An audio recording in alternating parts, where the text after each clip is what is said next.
In many ways, the Bikram yoga sequence is the perfect time capsule of 20th century yoga. By that I mean that within the sequence, the breathing exercises and the postures, we can see so many influences of 20th century yoga really captured within that class. So I'd like to talk about what these influences are and how they relate to the Bikram yoga sequence. Now, the first thing, starting with this beginning of the class, is deep breathing. The sequence starts with standing deep breathing, and this is no surprise because in the 20th century there was a huge focus on deep breathing exercises. This was partially because of the tuberculosis epidemic and the idea that people really had to work hard to take care of their lungs, to quote, strengthen their lungs, and to do this by deep breathing.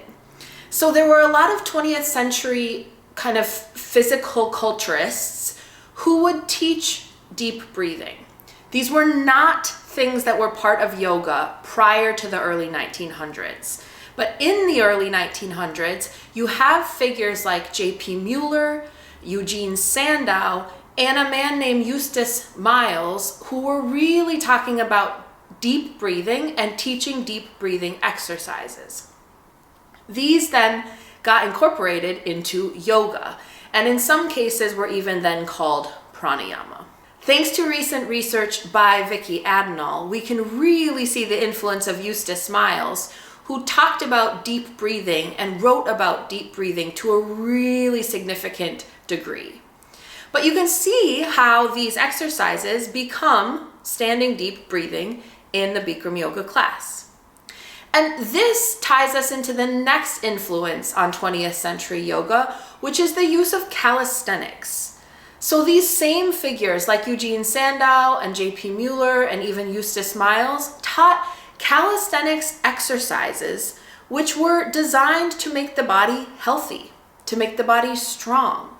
Now, they, again, were not part of yoga prior to the 20th century, but they get incorporated into yoga and named as asanas as the century progresses. A good kind of rule of thumb is if the postures are standing and more athletic, they come from calisthenics rather than older traditions of yoga. So things like squatting, chair pose, lunging, these are things that even the warrior positions, the side lunges, these are things that come largely from calisthenics. So when we see the standing series of Bikram yoga, so to speak, this is mostly influenced by 20th century calisthenics. Now there's another influence that plays into these positions, especially some of the standing positions, and this is contortion. Contortion was another idea of the 20th century that believed you could make the body healthier by taking it through a larger than normal range of motion. So if you took the spine or the joints, the knees, the shoulders through a larger than normal or a larger than average range of motion, you could make them more healthy. More flexibility, according to contortion, meant healthier. And so this really influences 20th century yoga, where things get deeper, but they get deeper for the sake of health.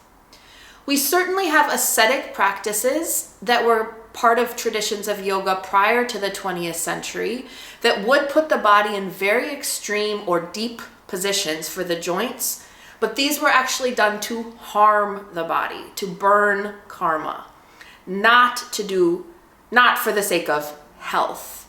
So contortion takes the idea of deepening the range of motion for the body, but it believes that this is actually healthy. Now the next influence comes from the very person who really took this idea of contortion and solidified it as a central part of asana practice.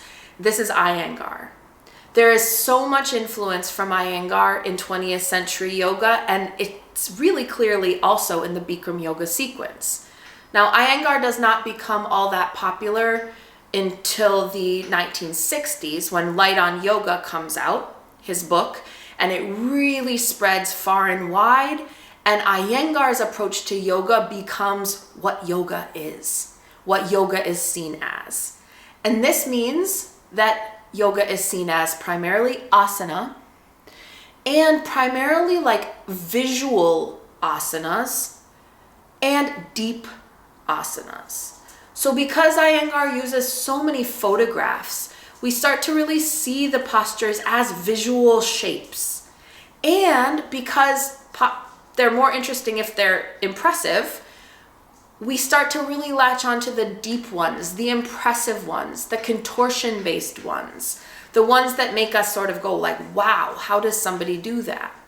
Well, Iyengar really popularizes this through his book Light on Yoga, and we see these influences in the Bikram yoga sequence in terms of things like standing bow, or in terms of like really emphasizing the look of things with standing head to knee, for example, or also just deep positions like fixed firm, a position that's very deep for the knees. Now, if you know the history of Bikram Choudhury himself at all, you know that he was a weightlifter. And so this you definitely see the influence of in his sequence, the influence of weightlifting. It wasn't just Bikram Choudhury that was a weightlifter. Bishnu Ghosh was a weightlifter, as were many other students of Ghosh in the 20th century. But what we see then is a couple things. First is this idea of locking the joint, like locking the knees, locking the body strongly. This is a weightlifting term. The second thing is that we see these sort of impressive weightlifting or bodybuilding positions turned into yoga asanas.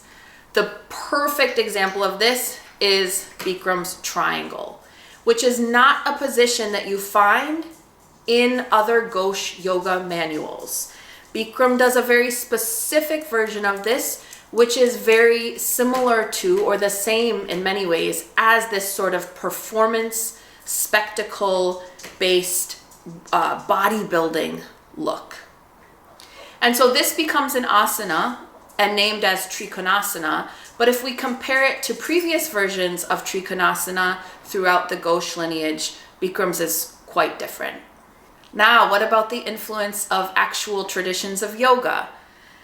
There is, of course, Hatha yoga in the Bikram sequence. And by that I mean positions that are named in texts of Hatha yoga prior to the 20th century.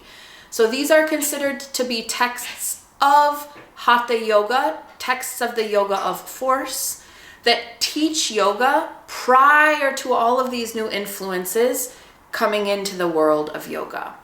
So there are postures like Bhujangasana or Cobra that are part of the Bikram yoga sequence and also have a history in Hatha yoga.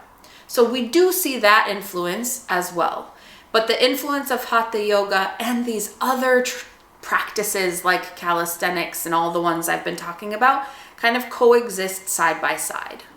Now, therapy is a big part of Bengal yoga, the yoga that comes from Northeast India. This was a place where it was really believed that you could heal the body through yoga sequences, through breathing practices.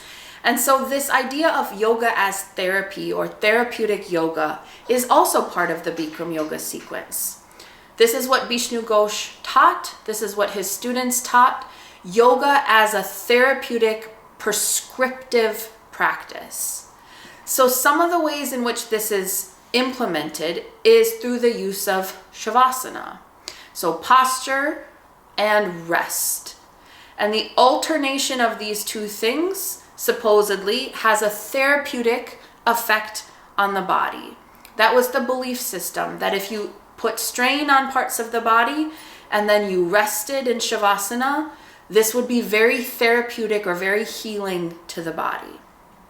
Also, the use of therapeutic language around the asanas is really central to Bengal yoga, to Ghosh yoga, and it's certainly the case in the Bikram yoga sequence, where you're talking about the therapeutic benefits of postures. You're using medical language, kind of scientific language. This also ties into another influence, which is Kuvalayananda. And Kuvalayananda was a research scientist in the early 20th century who really thought that yoga could have these scientific benefits, these therapeutic physical benefits, and he tried to study the benefits of Hatha yoga postures and publish them in his magazines. And so much of the language of Kuvalayananda gets into Ghosh's students like Buddha Bose and Gauri Shankar Mukherjee, and it kind of echoes down into Bikram yoga itself. And finally, perhaps just to mention, once Bikram yoga is solidified as a sequence, once it's in California and the United States, it does, of course, become part of this fitness trend in the US in the 1970s and 80s, and then it carries on. So you see people like Raquel Welch taking the Bikram yoga sequence and presenting it as total fitness, right? Where this is a physical practice for health, for fitness.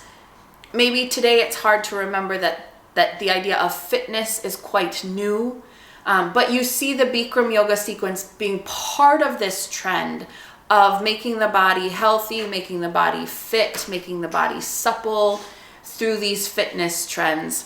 And really, this starts from the 1970s onward. So there are many influences in the Bikram yoga sequence, and I think this sequence is actually, again, serves as this sort of time capsule to tell us what was popular in the 20th century, what influences were really popular, who were the figures that were influencing yoga, what were the belief systems, how did they change the practices. If we look at the Bikram yoga sequence, we can actually see so much about 20th century yoga and how it came to be what it is.